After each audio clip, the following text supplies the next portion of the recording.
Nightmare Ariola, and you're watching Mission Boxing today on YouTube. Heavyweight boxing fans, what's the deal? All right, I believe that the winner out of Joseph Parker, Hughie Fury, not only should they be looking at fights to unify, whether that's with Deontay Wilder, Gerald Washington, he's fighting Wilder. So the winner out of that fight, whoever holds the WBC title, the winner out of Vladimir Klitschko and Anthony Joshua, let's just say that none of those fights are available for the winner out of Parker versus Hughie Fury. But let's say that these guys still want a formidable challenge, somebody that's also solidified, somebody that they can make some money off of, somebody that can also sell the fight. I think the perfect opponent in that situation is David Haye. And I know I've said this a lot, man, but I just don't think that some of you really understand. Well, a lot of people do, but some people don't really understand the position that David Haye is in right now. He's in a really good position, man, for a guy that's not a title holder because he's solidified. Whether you don't like him or you don't think he's had any impressive wins, that's totally fine. But what the facts are is he is a two-division title holder. Shit, he had 3 titles. Yeah, after the night he beat Macronelli, he had 3 titles at cruiserweight. He did beat Valuev for the WBA strap. That's all fact. He has a huge fan base, whether you hate him or love him, but if you tune in and give him views, you are a fan. He's one of the more popular heavyweights, and he is to me, one of the better heavyweights.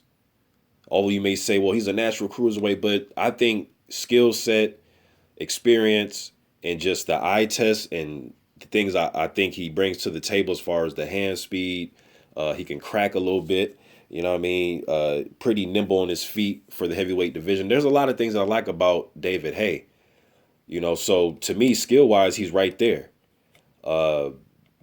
If you look at the heavyweights, man, who can you really make a big paycheck out of? Now, I understand that we want to see the best versus the best, but we all know this is a business.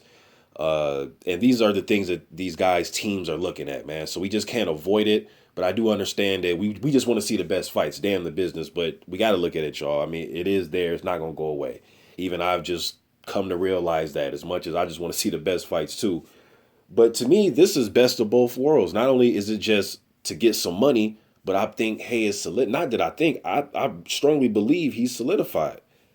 You know what I mean? So he's been in there with Vladimir Klitschko. Although he lost the fight, he went 12 rounds. A lot of guys don't even go 12 with him. I know it wasn't the best fight. You know, he didn't perform the way that a lot of us thought he was going to. I remember going into that fight with Klitschko. A lot of fans thought he was going to win that fight. I don't know if some of you remember leading up into that fight that summer, but a lot of people were going with David Haye. They thought he had the hand speed and quickness. They thought he was just going to be too athletic, you know, for Vladimir Klitschko. But you know what I mean? So been in there with Chisora, John Ruiz, Valuev, Mormek, you know what I mean? So guys at cruiserweight. So he's solidified, man. He has championship pedigree. You know, but if you look at guys who you can not only be in a competitive fight with, and it could add to your not only your resume but your overall legacy, who's really out there that can fulfill all of that in one? AJ, Klitschko. Some of you, I know he's going through his drug testing, but just, you know, shit, look how much Stavern was set to make had he fought Povetkin. Povetkin's another one that can give you, you know, if you fight him, you can make some money, fight him. I know he's going through the shit he's going through right now with his last failed test. The WBC dropped him from the rankings, but I believe he may pop up in another sanctioned body's ranking. But Povetkin, I'm just trying to think of guys that not only can you fight them for resume purposes, but, and you know, for your legacy, but you can make some money, some good money fighting. He's another one of them. You know what I mean? There's a few of them out there. Maybe if Tyson Fury came back, I know he's going through a lot right now, but just when he has a clean slate and he comes back, he's another one you could probably make a good coin fighting, and you can add to your legacy and your resume. You know what I mean? So, again, obviously I want to see unification. I'm all about unification, but I'm just trying to think a little bit besides that. What can be the alternative? And I think somebody fighting David Haye is a good alternative. Now, he's fighting Tony Bellew. All right, so he has to get past Tony Bellew. A lot of people think that fight's not going to last no more than a few rounds. You know what I mean? But he's got to get past Tony first. And if he does that, he was already rated by the WBO. He was actually, the WBO told him that he would get the winner out of Ruiz versus Parker. when they first fought for the title when it was vacant. They told him that, hey, you're going to be rated number one and you'll get the winner. He chose to do something else. He wanted to make some money against a guy that comes across as, how can I say, less of a challenge to him. At least for me, that's just my opinion. David Haye may think something totally different. But for me, I think he looks as Tony as less of a challenge. He said it himself. He's going to knock him out clean, spark him out clean within a round or two, get him up out of there. And Tony Bellew is a current, what do you have, the WBC Cruiserweight title. So it's another title list. Although it's in a different weight class, David Haye still adds to his resume of fighters that he's fought, things that they accomplished, and he's trying to defeat them, put them on his resume. So that's even more the merrier if a guy like Hughie Fury or Joseph Parker were to fight him. You know what I mean? But he is rated, David Haye is currently rated number one by the WBO. He passed up the opportunity to be the mandatory. So I'm not sure when they redo these rankings, if they're going to drop David Haye. I'm not sure how this all is going to work. And we know with these rankings, they refresh these rankings, man. So in 2-3 months, these rankings won't be the same, most likely. You know what I mean? So still, David Haye is a big name, especially, let's say, if Hughie Fury won. That's going to sell in the UK. You know what I mean? With Tyson Fury already going at it, with David Haye going back and forth in the media before, then you throw Hughie Fury in there, it'll be for a legit world title, meaning one of the 4, recognized sanctioned body titles. It'll be an all UK fight. That'll sell big.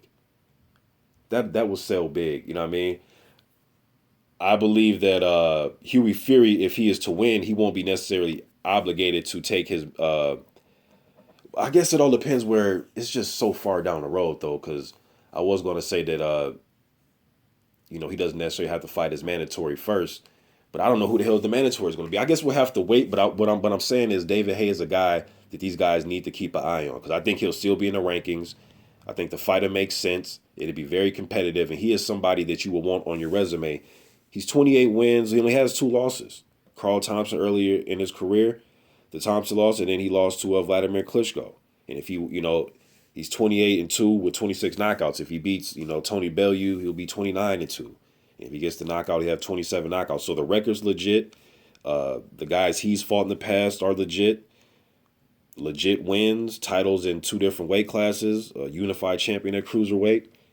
Can sell the fight, make money, and is somebody that's worth putting on your resume. He is one of, for me, in my top 10, if I had to pick 10 heavyweights, David Haye is definitely going to be a part of my 10.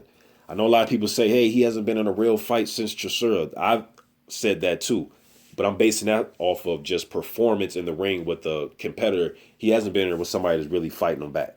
Jarek Jai really didn't do it, and Demore didn't do it. The last one that was really in there ended up getting knocked out, which was Chisora. You know what I mean? So I agree he hasn't been in a barn burner since he's been back. I guess we'll see what happens with this Bellew fight. You know what I mean? But if David Haye is the win, I believe that the winner out of Parker and Hughie Fury needs to keep David Haye on their radar and fight him next if they cannot get a unification fight. Fight David Haye next. Because if you look at the WBO rankings, okay, now let's just say that they have number 1, Haye, 2, Hughie Fury, 3, Jarrell Miller. Okay, let's just take Jarrell Miller, for instance. Then you got number 4, you got Andrew Ruiz Jr. Let's just take 3 and 4, for example, Miller versus Ruiz. I believe that David Haye resume is better than both of those guys put together right now in their careers. I think it's better than both those guys put together, and he's more solidified in the game right now. He has years on those guys. He's been in the game for a while. You know what I mean? And he's a former world champion. And usually when you're a title holder, man, you're a titleist. You want to build your resume not only off fighting the best that's out there, but you also want to get your, former title holders on your resume, guys that used to be former champions. You want to get those guys on your resume too. And right now, the guys that fit that mold right now is a guy like just former titleist. Shannon Briggs is still around, although he's old. He is a former titleist. Vladimir Klitschko, we're going to see what he does with Joshua, but he is a former titleist. That's what Joshua's doing right now by getting his resume up. He's fighting a future Hall of Famer and a guy that's a former world champion. You know what I mean? Stavern is a former world champion. I know you guys don't want to hear this one, but Charles Martin is a former titleist. Joshua did beat him for that title, that IBF title. You know what I mean? So, and David Haye is a guy that's a former world champion. Then if you want to throw guys like Tyson Fury in there, guys like that. So these are the type of guys that current title holders need to also fight. Not just, the up and coming guys or guys that are their mandatories, but if a guy is a former world titleist and he's still around, he still has, something to give. You got to take those guys. You got to get those guys on your resume.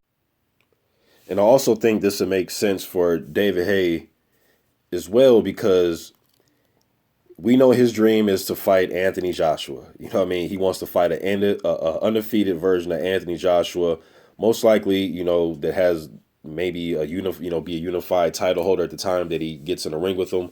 But that's what David Haye wants to do. But if Joshua's to lose, David Haye doesn't want to fight Vladimir Klitschko in a rematch.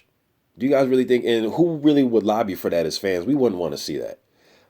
If they made the fight, I'll watch it, but I don't think David Haye wants that.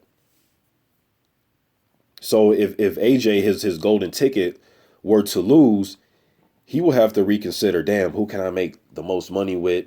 And if it's possible, can there be a title on the line? And I think the winner out of Parker and Hughie Fury would fit that mold.